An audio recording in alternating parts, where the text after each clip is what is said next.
after a short period of time, you started realizing, this guy's really, really special.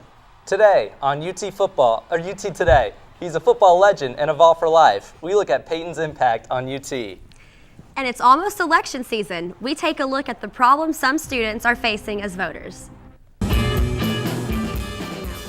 Plus, students are jamming for a good cause. We take you inside Waynestock 2016. Thank you so much for joining us. I'm Jack Heenan. And I'm Haley Burton. 2016 is an important election year, but some students are finding it difficult to register to vote. As UT Today reporter Taylor Gilmore reports, some organizations are working to help students hit the polls this election season. Taylor?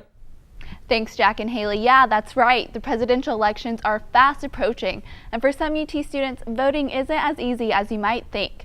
I took a look at what some organizations are doing to change that.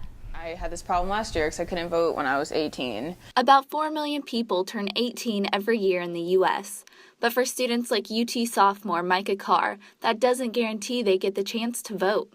Micah, like many college students around the country, are dealing with the problem of absentee voting. We have to go through this extenuous process. We have to ask for an absentee ballot and send that in. And there's even more red tape student voters have to go through. You have to contact your other county officials to figure out how to get your absentee ballot, and you need to resend in your form. This is going to take another 4 days. Dr. Richard Pacelli, head of UT's political science department, contributes the problem to the novelty of voting for young people. They're not used to voting. When you're at a state school, most of the students are in state, and so you do what you can to help them vote.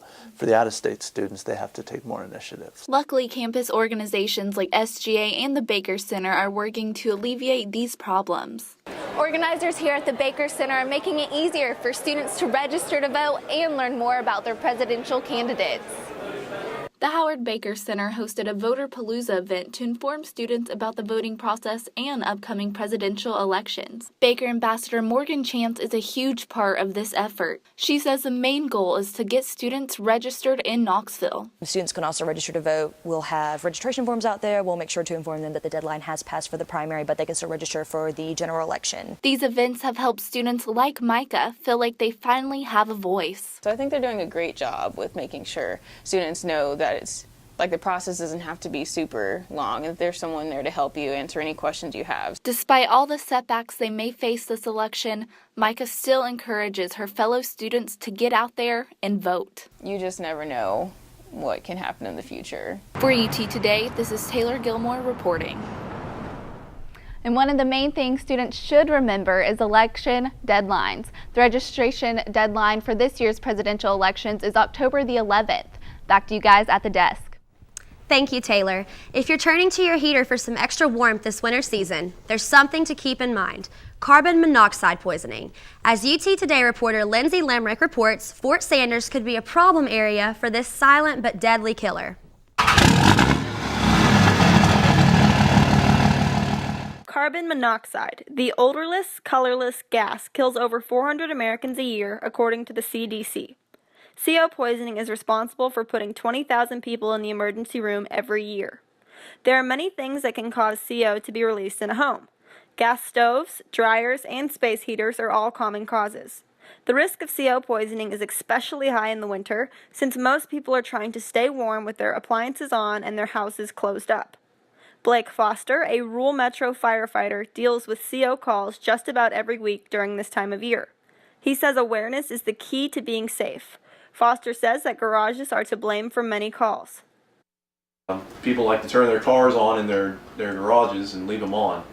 And you can't do that if your garage is connected to your house, because it will instantly fill the home with carbon monoxide. Many college students around Knoxville don't have to worry about garages, but the dangers of CO are still prevalent.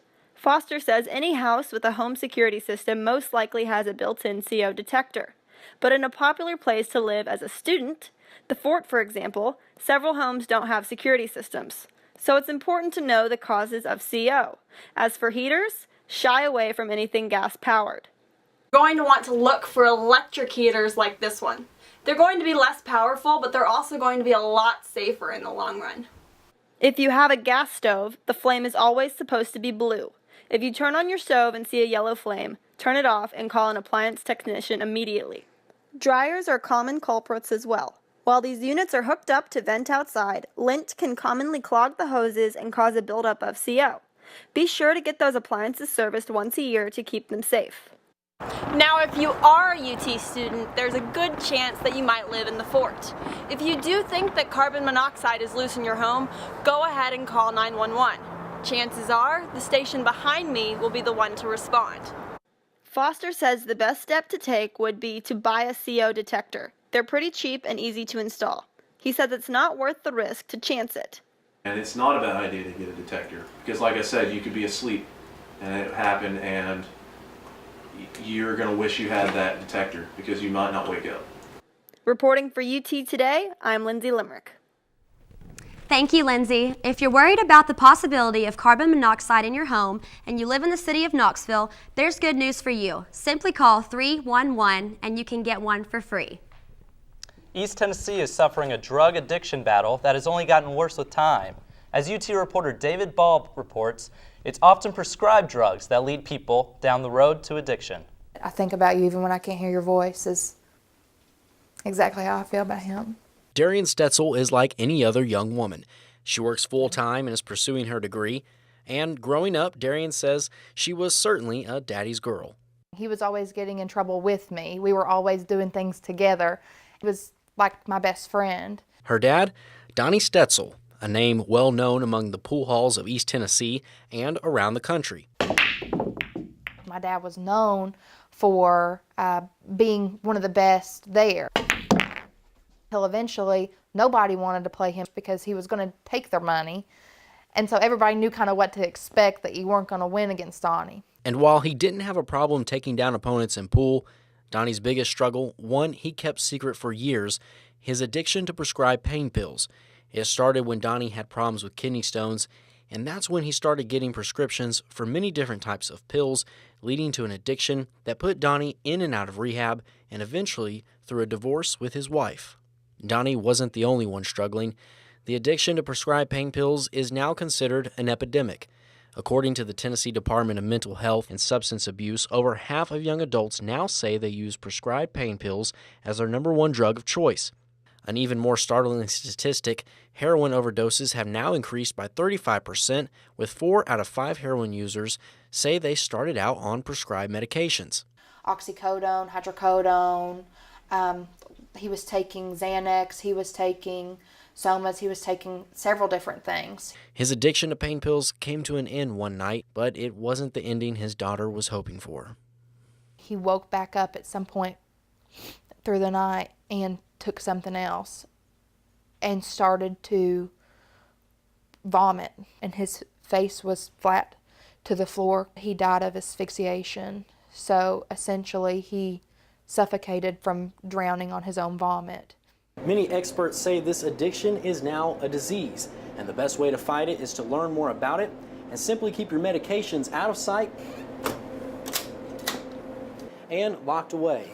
Education and prevention is the key to everything in this. Deborah Huddleston with the Metropolitan Drug Commission in Knoxville is dedicated to helping those with addiction and providing the right resources for families, even doctors, who write the prescriptions. We educate doctors and providers on overprescribing to patients and making sure that they're screening their patients properly, making sure they know that they don't have any drug-seeking patients. Her message to those suffering with addiction and their families is a simple one. Recovery is possible, and people will help you, and that you're not alone. As for Darian, she now hopes to share her story with as many people as she can, and while the death of her father was difficult, she now has peace. I hope that I've made him proud and that I forgive him and love him despite everything. Again, that was Dave Ball reporting. Tennessee continues in the attempt to fight this ongoing issue. The state received a 4-year federal grant of $3.4 million this past September. This will aid in the education and prevention of this very serious problem in East Tennessee. The annual African American History Month reception was held in the White House just 2 weeks ago. UT reporter L'Oreal Cleveland was honored to be able to attend this event and hear from President Barack Obama and First Lady Michelle in Washington, D.C. L'Oreal? Hey guys, I'm here at the annual African American History Reception at the White House in Washington, D.C. President Obama gave an awesome speech about how young people are the heart of the movement. He also brought along a special guest with him, his beautiful wife, Michelle, and he thanked everyone who got him to the space that he's in now as President of the United States. It was a great event. I'm so glad that I got to come, and for more information, you can check us out online. But until then, I'm L'Oreal Cleveland, here with UT Today. Thanks, L'Oreal. Still to come on UT Today. Some legislators are wanting to block funding for a UT program. Why the Office of Diversity and Inclusion feels they deserve a voice on campus. Plus, students are jamming for a good cause. We take you inside Waynestock 2016. The authority on the origins and composition of meteorites and scientist on the first spacecraft missions to Mars is one person. Dr. Hap McSween, Distinguished Professor at the University of Tennessee. A rock flying through space is also a specialty of Tennessee alum R.A. Dickey, big league knuckleballer and best-selling author. At UT, we appreciate and encourage unique and creative minds. The University of Tennessee, Big Orange, big ideas.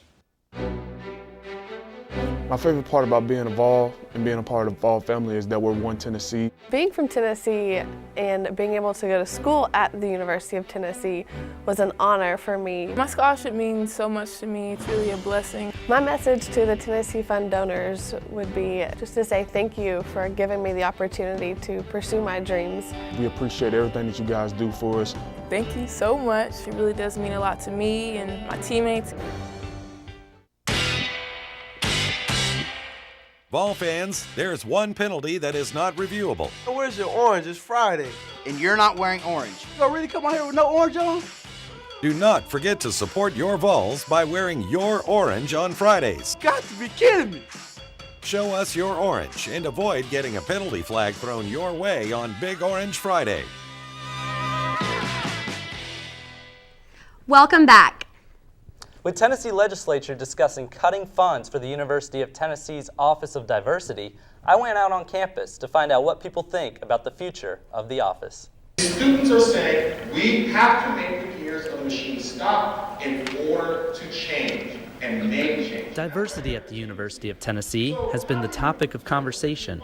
Many students and faculty believe the university's Office of Diversity and Inclusion is unfairly under attack from state legislature. Diversity is very important to the University of Tennessee.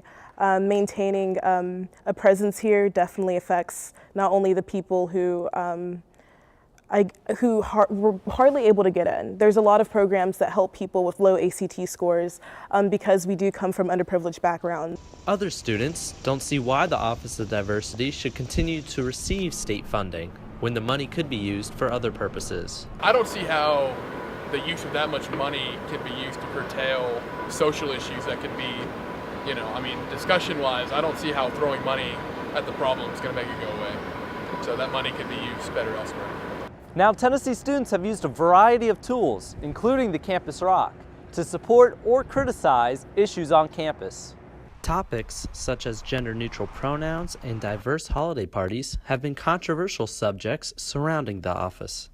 But author Lawrence Ross advocates that Tennessee needs to maintain funding for the Office of Diversity for the sake of the school. It's very important for offices like the Diversity and Inclusion Office to actually exist, and not only exist, to thrive. Because when you don't actually invest in things like that, then you're actually putting your university on a second-class status. Because what's happening is that other universities are going to invest into those areas. You're going to have students who are going to then suddenly not be just parochial to Tennessee or just their own experiences, but they're going to have an experience that is actually much more international, much more diverse. You can bet that many of UT's 28,000 students want to know the future of the Office of Diversity. For UT Today, I'm Jack Keenan.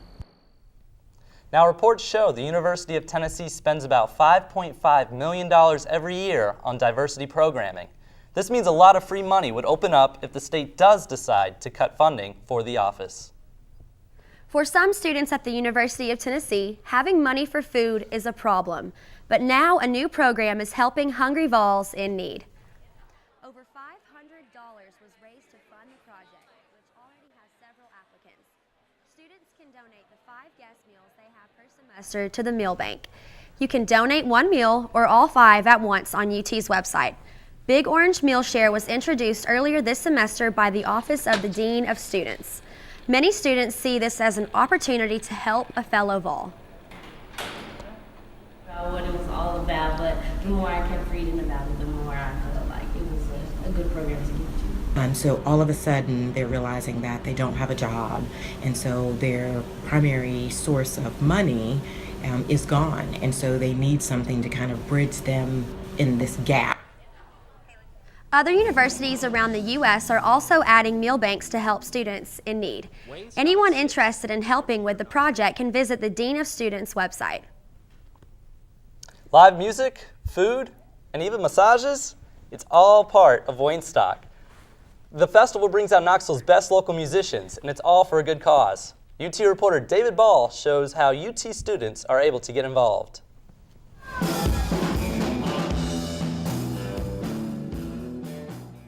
Waynestock 6. Every year, Knoxville's best bands and musicians take the stage at the Relics Variety Theater in North Knoxville, and it's more than just a concert. A great event where Knoxville comes together for a good time and a good cause. General Manager of WTK 90.3 FM, Benny Smith, lets UT students come volunteer for the annual festival that showcases local music and benefits a nonprofit. It's a great experience for them, but again, it's us supporting a great cause and supporting the community. Students help with the organizing, the promotions, and so much more. We've got some who are MCing, some who are going to help work the door as well and just volunteer and fill in wherever they need to be as far as when spots come open through the night. So for just $5, you get live music and even a massage. WTK benefited from the proceeds last year, but this time money raised goes to the Knox Rocks Girls Camp.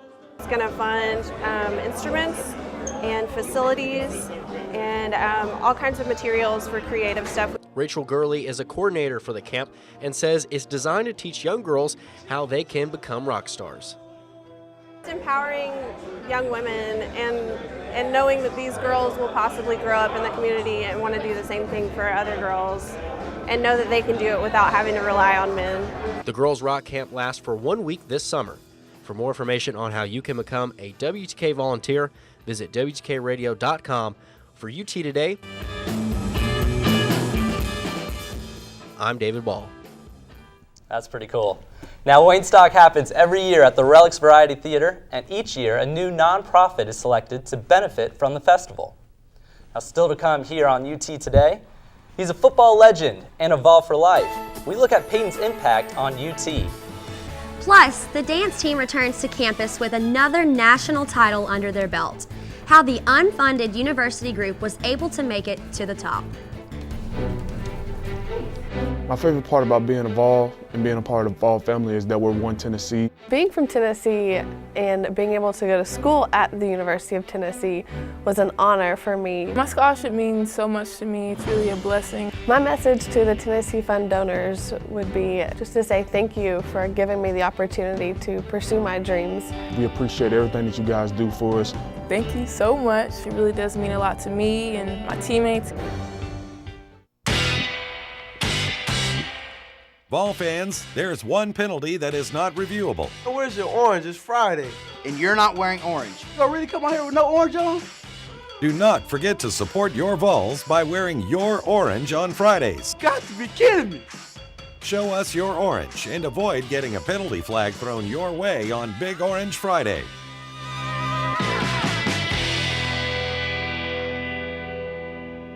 Come on, man. Big Orange is our color. Big ideas feed the fire of the volunteer. When you see 16 million colors on a computer screen, understand a Tennessee graduate helped put them there. A Tennessee graduate made it possible for you to hold a conversation with a satellite in the palm of your hand. Our ideas touch your life in ways you can't imagine. Orange is simply a color. Big Orange is a way of life. The University of Tennessee.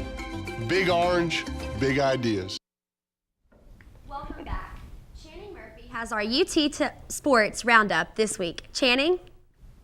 Thanks, Haley. With the Super Bowl wrapping up just a few weeks to go, eyes are turned to UT's favorite alum. From his start at UT over 20 years ago, Peyton Manning has been a lifetime fan favorite. I said it's great to be a Tennessee ball. When he's in an area, the people just kind of lose their minds. And they might have a reason to. I'm going to stay at the University of Tennessee. Tennessee fans were cheering long before Peyton Manning's announcement to stay for his senior season, but not everyone knew his impact would be so large, including his coach. You never really know until they get there and actually start practicing. After a short period of time, you started realizing, this guy's really, really special. That specialty wasn't just realized on the football field, but also in the School of Communication Studies, where Manning received his degree. So we use him in this program as kind of like someone to hold up to the students and say to try to hit this mark, because you're capable of doing that. That's one of the things that Peyton really believed, is that people can be leaders. People like Manning. He led the Vols to a 1997 SEC championship victory and racked up countless collegiate quarterback records. Although Manning never won a national title, his contribution to the 1998 championship didn't go unnoticed. I often said we didn't win a national championship with Peyton, but we won a national championship because of Peyton. The trophy case might be missing the crystal ball if not for Manning, but the university might be missing even more. There'd be a big hole. I don't know who or what could have filled that hole. Without number 16, there would be no Peyton Manning pass, no Peyton Manning classroom in the communications building, and no Peyton Manning room in the Anderson Training Center. Each of these places signifies one thing: Manning's loyalty even 18 years after graduation. He's been a loyal alum of the university, but mostly just the way he carries himself, the stature that he's achieved, just like the stature that Coach Summit achieved or that Andy Holt achieved. I think it would be really impossible for someone else to come in and replicate that, at least not easily. Manning didn't just give the University of Tennessee 4 stellar years of football excellence. He gave Vol Nation a reason to be proud of its university. He's very much a bonding force for the state of Tennessee. Everybody takes great pride in having Peyton Manning as one of our own. For UT Today, this is Channing Murphy reporting. The University of Tennessee and all Manning fans are anxiously awaiting his future plans. Although he may be reaching the end of his professional career, he will always be remembered at UT. Sigma Alpha Epsilon of the University of Tennessee hosted their boxing weekend just a few weeks ago. UT Today reporter Nick Patilla was able to get a behind-the-scenes look at their training. Sigma Alpha Epsilon at the University of Tennessee holds their 36th annual boxing tournament this year. Boxers sign up from different fraternities and train for months for the competition, with all ticket sale proceeds going to the Golden Glove Gym. The gym is used several days a week by Greek members to train and enhance performance so that when it's time for the big show, they can be well prepared for the competition. Golden Glove is also home to regulars who have been going to the gym for years. Some come from impoverished neighborhoods and look at boxing as a means of hope. SAE's boxing weekend generally raises over $70,000 for the upkeep of the gym, and it continues to be the biggest Greek charity event on UT's campus. Garrett Smith is a UT senior boxing for the fraternity of Beta Theta Pi. He says he's trained all summer in hopes of winning his weight class division and has enjoyed learning about the impact the tournament makes on Golden Glove. It brings a lot of life and a lot of happiness and a lot of, after-school opportunities to some kids over here that really need it. He loves training with his fellow Greek members, but the tournament means more to him than just a title. I really just wanted to make something different of it for the Lord. I felt like, a lot of people take a chance to go crazy during this weekend, and I felt like if I maybe won or performed well in the boxing tournament, I might be able to show people that it's not all about, to the winner goes the spoils necessarily. I want to do something for a higher purpose. No matter who wins in the ring, each Greek member at UT can know they are supporting kids that appreciate boxing at Golden Glove and all the benefits that come with it. For UT Today, I'm Nick Patilla. The University of Tennessee fraternities trained hard and fought hard to help out the Knoxville community. The University of Tennessee dance team came home with their 5th UDA National Championship this January. Despite all of their hard work and their respect they've earned on a national level, as UT Today reporter Claudia Coco reports, they remain unfunded by the university. Please welcome the University of Tennessee. The Tennessee dance team had a strong performance, earning their second national title in a row at this year's UDA Collegiate Nationals. To get to nationals, the team puts in 6 hours a week of practice, 2 hours of workouts, game performances, and appearances. Junior Sierra Williams says any funding that the dance team has comes from people who want to donate to the program and from camps and clinics that they run in the summer. And that's the only funding that we get. So when we go to nationals, our costumes, our hair, everything we have to figure out on our own basically because we don't have enough money to fund it alone. Williams added that the money comes down to what they can come up with out of pocket. But that doesn't stop the magical feeling they get of stepping onto the nationals floor. It's actually indescribable because you go out there and you see all these people, most of the people wearing orange because we have such a good fan base. Even with such a strong performance, O'Malley couldn't help but be surprised when they announced Tennessee had won. Kind of blacked out a little bit because I couldn't believe it. It's such an amazing feeling and I wish I could experience it every day. Reporting for UT Today, this is Claudia Coco. That's it for sports. Back to you, Jack and Haley. Thanks, Channing. If you have a dog or a cat on campus, life can be a lot easier. You're exactly right, Haley. And one UT organization is helping students with that. On a day where Laquita Engel needed it most, she received an unexpected visit from one young man. It's done pretty well. This is our third visit over here so far. Well, I was so surprised because I haven't seen a cat in a hospital before. And so that was the terrific thing. Habit is a UT-based group of volunteers with over 70 programs. Many patients like Laquita experience lower stress levels when these furry therapists enter the room. My heart went into rhythm whenever he came in. And it had been out of rhythm all day today. For UT Today, I'm Courtney Lester. Anyone or any pet who wants to be a volunteer can contact Habit at their website. I really love that story. That makes me miss my dogs. Shout out Me to too. Sam, Harry, the Basset Hound, the Lab. I love you guys. Well, thank you guys so much for joining us on this week's episode of UT Today. Next week, I know we're going to have some excellent stuff, including my UTPD gang package. And Haley, I'm what do you covering the have? softball team and what they're going to do this season. I'm excited for that. So until next time, I'm Jack Keenan. And I'm Haley Burton. See you next week.